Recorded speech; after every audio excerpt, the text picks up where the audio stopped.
Hey guys, welcome back to Totally Legit Soccer. You're here with me, Tom. And me, Andy. And we're going to give you your Premier League roundup. The roundup of all the latest happenings in the Premier League.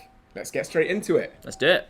So we actually only had 2 days of matches. On the 16th of April, we had Spurs versus Brighton. 1-0 win for Brighton. It was indeed, away win. Not really looking good for Spurs at the moment, is it? No, not at all. 0 shots on the target for the entire game for Spurs.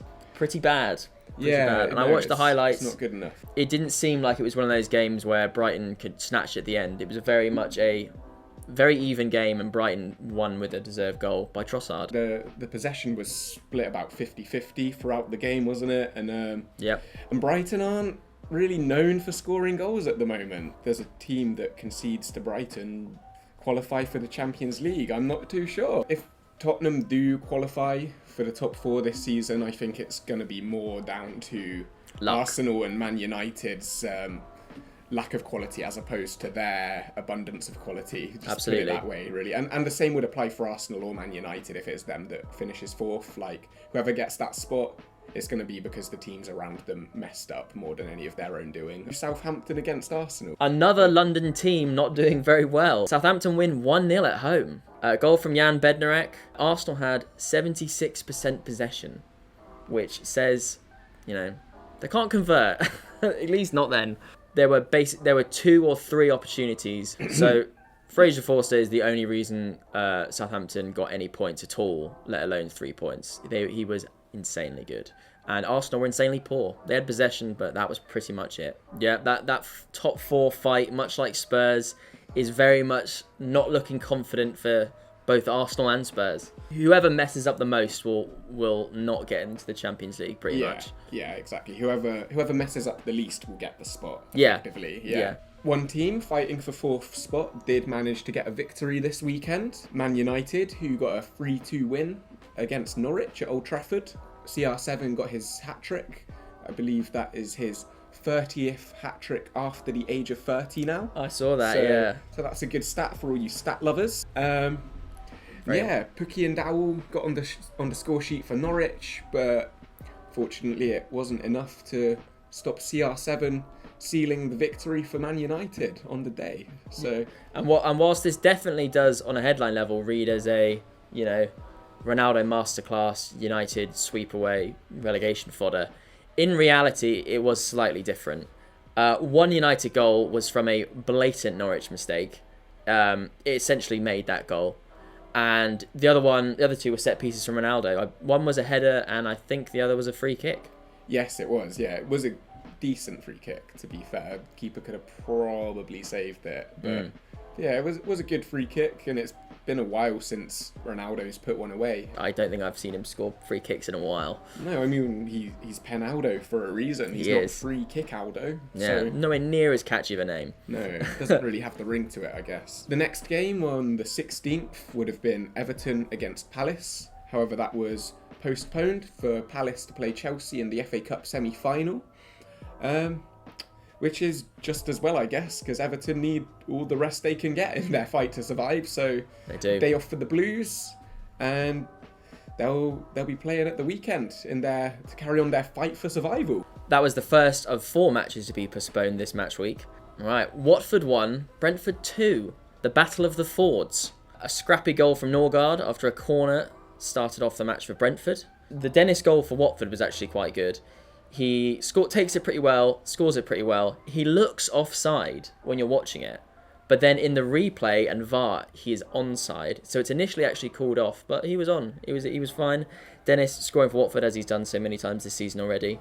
Watford did miss an open goal at 1-1, which was probably their chance for redemption.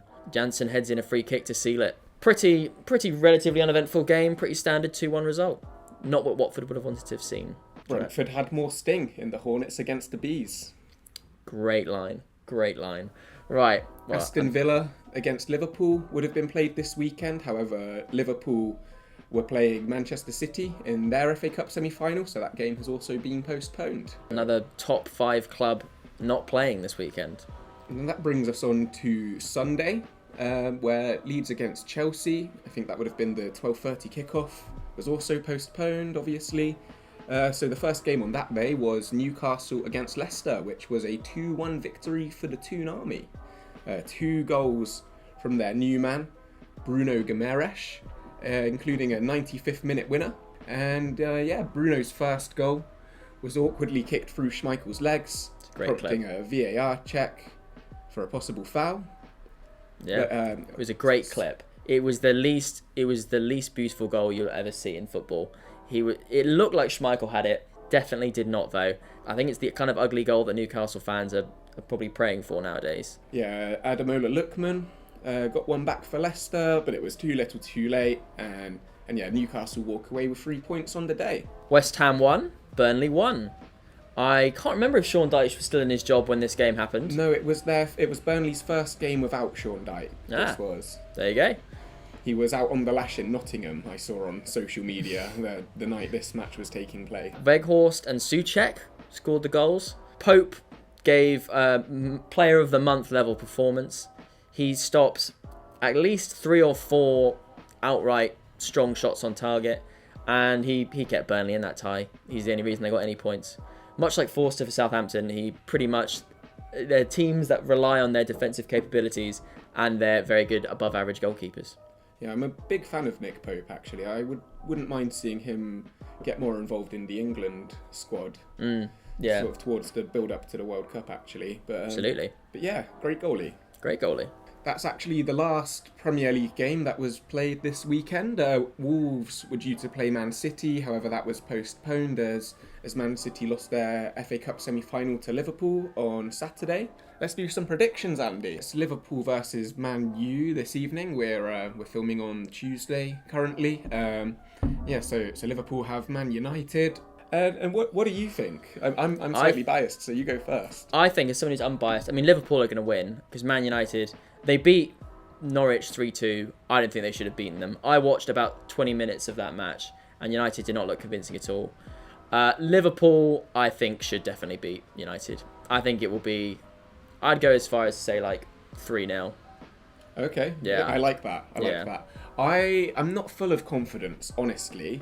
I'm kind of scared of Man United, just because we always had this thing, like back in 2009 when they were the big dogs, we were the little dogs, and we would always mess them up just because we hated them so much. It would be a pure passion game. It would always be like the other way around. This kind of time of the season, we'd have nothing to play for. They'd be in a hot title race, and all we would want to do is just stop them from winning the title. Yeah. I feel like they might have a bit of that going on today. They're going to play dirty. They're going to play with passion. But I think that we should have more than enough to see it through. I'm going to say 2-1 to Liverpool tonight.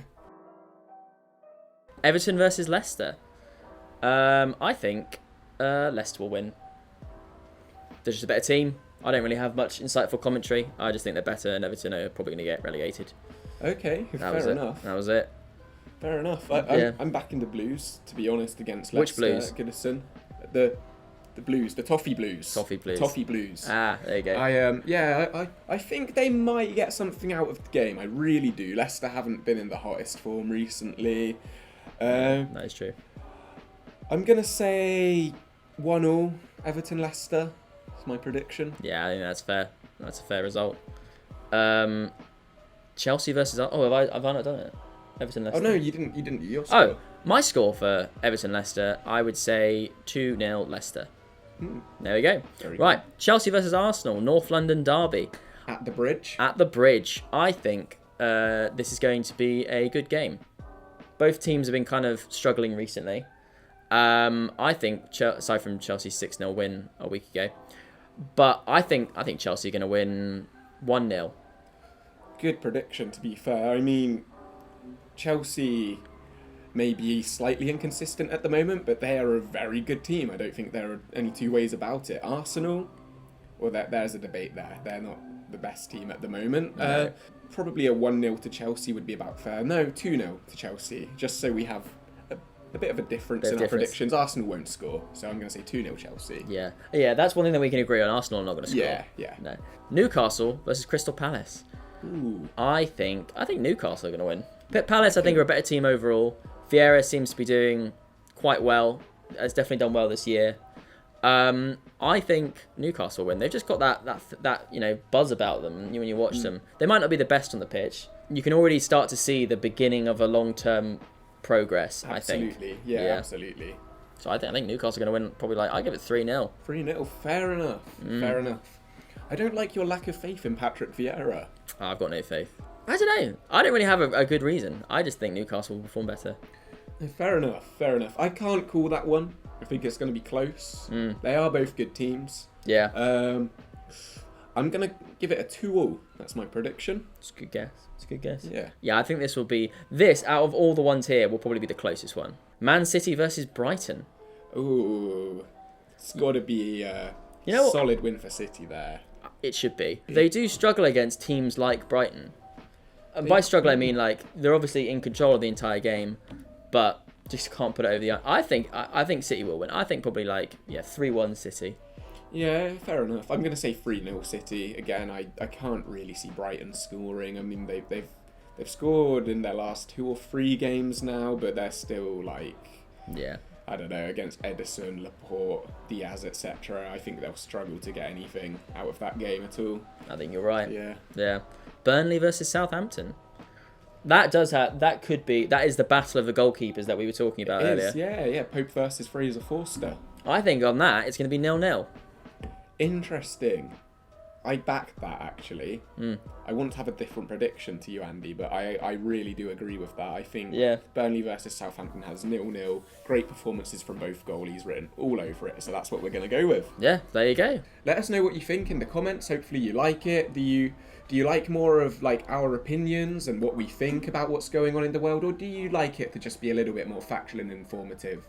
Like I say, just let us know down there. Absolutely. Don't forget to subscribe, click the bell icon, and if you feel like it, check us out on Instagram, TikTok, Twitter and Facebook too. We're on all of those channels. This has been the Premier League Roundup. Thank you very much for watching. Peace. Thank you for watching. Like, subscribe, and let us know what you'd like to see next.